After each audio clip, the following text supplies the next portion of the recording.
Hello, guys. My name is Brahim Mansa Kalon, and I'm here with Michelle.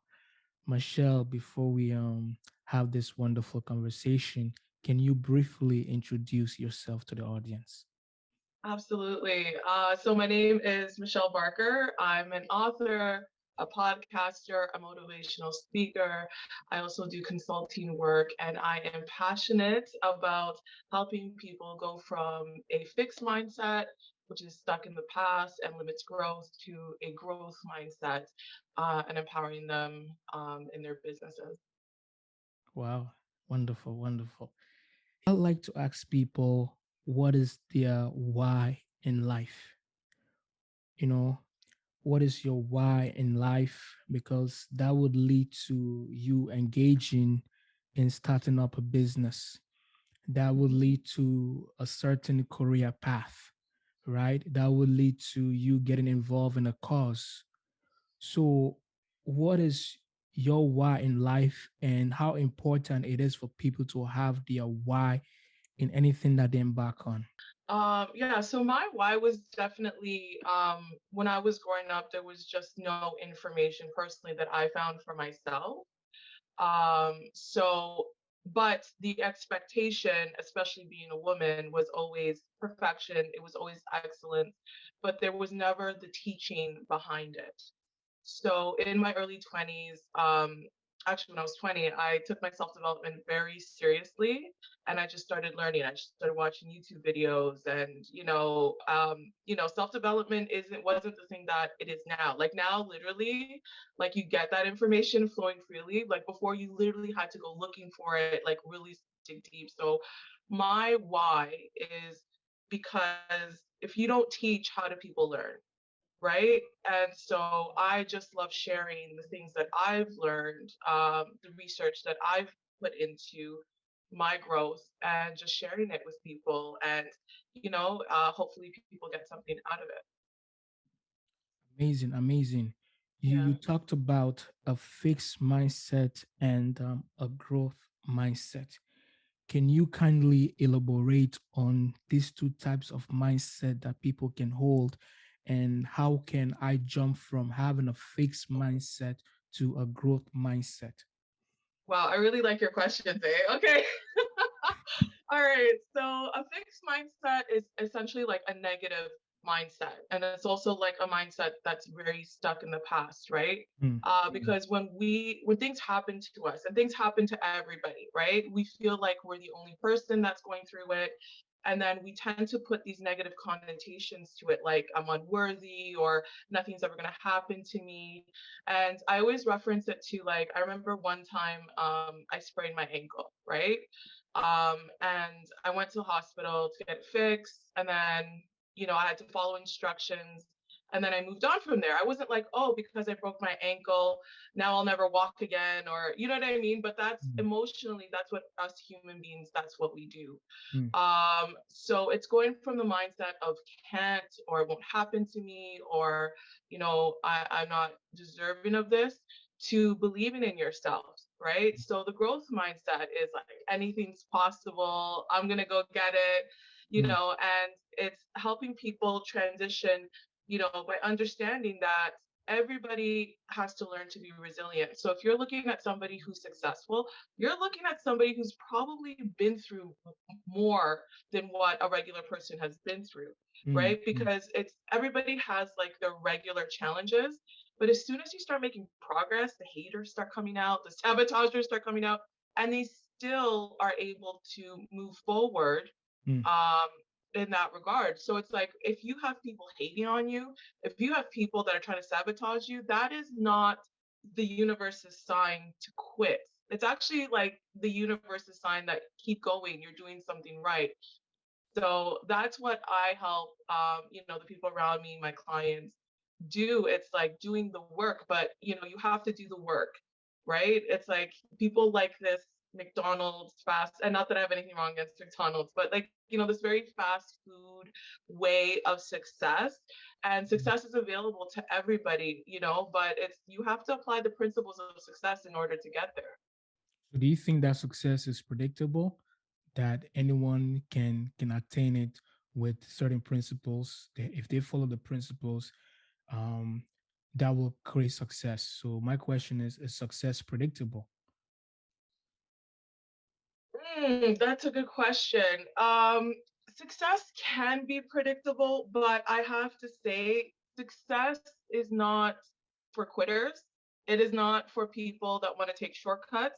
Because people, they'll try, let's say, a business for a month, and if the business doesn't work out in a month, they're like, oh, Mhm. well, it didn't work. Businesses take longer than a month Absolutely. to succeed. You know what I mean? Mhm. Yeah. So, but success is absolutely. But the one thing that I always tell my clients is, continuity is so important, like especially in the marketing sense, right? Like if you're the type of person that posts once every 2 months, and I'm talking to myself now because this is something that, like, an area of my life that I'm challenging myself with because I'm so busy. But it's like if you're not consistent, let's say, with your posting on, updating your website and your social media handles, people fall off. They're not going to take you seriously because it is a relationship with the people that you're interacting with, right? So, think about it. It's like if you're a parent, you're not just taking care of your child once a month or once a, like, you know what I mean? Like you're constantly there and you have to view it like that. Like as a friend, when you're a friend to somebody, you have a constant presence about you. So when it comes to success, like people that are successful, man, like they're always doing something. They're always pushing content. You know what I mean? They're always updating their business. Like they're so focused and they prioritize their business. And you know what? Also, they don't let, friends and family get in the way of that. And I feel like that is one of the hindrances um, to success, like one of the secret hindrances to success when it comes to people, because we all want to bring along the people that we know, right? But the thing is, it's not always possible. But people will say, yeah, I'm about your business. I'm going to help you. I'm going to do this. And then they do nothing. But yet we still wait for them. You know what I mean? Mm. So success is possible if you're willing to do what successful people do. Successful people, they'll do their business on their own. You know what I mean? Like they make mistakes all the time. Like I heard one CEO say, if I wake up one day and I don't have an issue to deal with, Mm. that's like unheard of, right? So every business owner goes through things, and but then they keep going. So if you're willing to be that person, absolutely. So how important for businesses to put themselves out there online? Oh, I feel like it's mandatory now. Like I feel because what people do now is, as if you have a business, they look for you online because there's so much fraud in this world that people look for ways, like going online to see if you're legitimate, right? Like it's not like somebody can be like, give me your tax number, unless you pay taxes. Taxes is a huge thing here in Canada. So yeah, like I feel like if you have a business, you should have an online presence, and that's actually something that I assist my clients with. It's like launching their websites, creating their social media handles. And listen, when it comes to social media, I know there's like 20 things out there. You know what I mean? Yeah. But if you can, but just make it appropriate for your business and for your market. So it's like if Yeah. let's say you're selling vitamins to elderly people, stick with Facebook and Instagram. You know what I mean?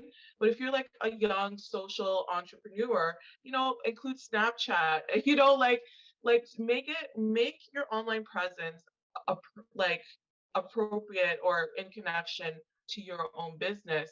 And especially to start off, like you don't have to start with all 10, just start with one or two, Mm. but definitely have that website, definitely have at least Instagram, Facebook up in there. I know a lot of people use Snaps. I don't. Like for my stuff, it's just like Instagram and Facebook. That's all the time I have for it. Yeah. Like what's your message for ladies to get them involved in entrepreneurship? So for myself, like, because I also have a mastermind group for specifically for female entrepreneurs that me and my business partners host. My advice is to do it. Like, if you feel in your heart that you want to start a business, do it. Don't think about like, what if it doesn't fail? What if it doesn't work out? Because at the end of the day, everything that you learn in that business venture, you'll be able to apply to so many things moving forward. And, there's this quote that says, all evil needs to do is for good men to do nothing. Right. And I feel that if we're getting to the point now in society and in the world where it is no longer okay for people not to do anything, right? No, it's not okay anymore to just have the dream. It's like, you started your podcast. That's making a difference in this world. And all of us, in order to make this world a better place, we need to be doing something. And you're supposed to do it because you want to do it. So it's like it's just that quiet desire. Like I'm sure for you, it wasn't this huge revelation that you wanted to start a podcast. It was just like you felt like, you know what, I want to bring better information into this world, as it was for me. It wasn't this gigantic moment, and God bless anybody who has those moments. I'm not against it, but more times people dismiss that quiet voice that just says, I want to do it, right, for the sake of doing it, right? Whether it's a restaurant, whether it's your own hair business, a salon, whatever, a food truck, whatever it is. And I would just say just do it, and the information is out there. Like you literally could just go to Google, how do I start a business? Like we are in the age of over information. Yes. um and yeah, I mean, I've been through so much, and trust me, there's tons of times where I've wanted to quit, but guess what, you wake up the next day and then you're like, I can't see myself doing anything else but helping people in their entrepreneurial journey and encouraging them and telling them that they can do it. Because I no shade, but I work from some CEOs, and I'm sitting there and I'm like, wow, like if you were able to do it, there's so many people with way more how do I say this without insulting anybody? There's people with way more hearts that care more about people, that have the ability to do it, but they're the ones that are the most scared. Like you have these people that don't care about anybody else, that just are like, hey, I'm just going to open it up for the sake of opening up a business, and they just do it. So with women, it's like, don't let your femaleness discourage you from opening your own business. And everybody fails forward. Everybody does it. There's no way that you're not going to make mistakes. It's just that we're conditioned that mistakes are bad, and they're not. They're our teachers, to make ourselves better. And you are a better person for the mistakes that you make. It doesn't just take away at all. Wonderful. So the last question that I have for you, what do you think about this idea of think big, start small? Because most times we have an idea and we want to become like the next Facebook overnight, right? Right. So it's good to have a big dream, but you want to start small. Yeah. So what's your take on that? Yeah, so I do believe in that. I believe with start with what you have. Like when I wrote my book, I didn't have a publisher behind me. I had my laptop. Okay. So I literally just started writing, and it became into a book. And I ended up self-publishing. Most people, what I tell people is like literally start with what you have. You know what I mean? So let's say you want a restaurant, and but you can't afford a restaurant right now. Start cooking in your kitchen. Start telling your friends you have a business. You know what I mean? Like start selling to the people you know, and things will organically grow. But I think it also depends on how much investment do you have for your business. And some people realistically have more than others, right? So it's like if you have the money, to hire people, but reputable people, like make sure you do your research on them, make sure that, they have a good reputation, that they don't screw people over. I've been through that situation a couple times, you know, um, then use your money, but make sure your money brings a return, and make sure that the money that you invest is going to give you what you want, right? So it's like if you have, let's say, a couple thousand for a website, make sure the website looks good if you're paying somebody. You know what I mean? Yeah. So I'm actually a very firm believer on think big, start small, because the greatest um the greatest ventures start small. Everybody starts small. You'd be surprised how many people start from their kitchen, start with their laptop, start with a flyer. Mm, Like yeah. how many people start with one thing, and then it multiplies from there. Absolutely. Wow. Wow. Mhm. Thank you, Michelle. how can the audience get a copy of your book, and also how can the audience reach out to you? So you can get my book on Amazon. It's called You Are Not the Only One.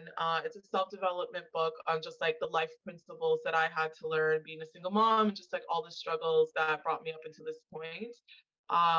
So Michelle, spelled Michell, which is the Latina way of doing it.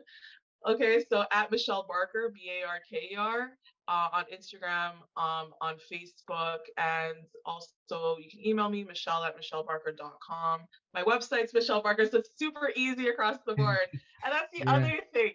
If you yeah. guys can make your website and your social media all the same thing, oh man, that is Wow. so good. Yeah. And thank you so much, Michelle. It was a pleasure talking to you.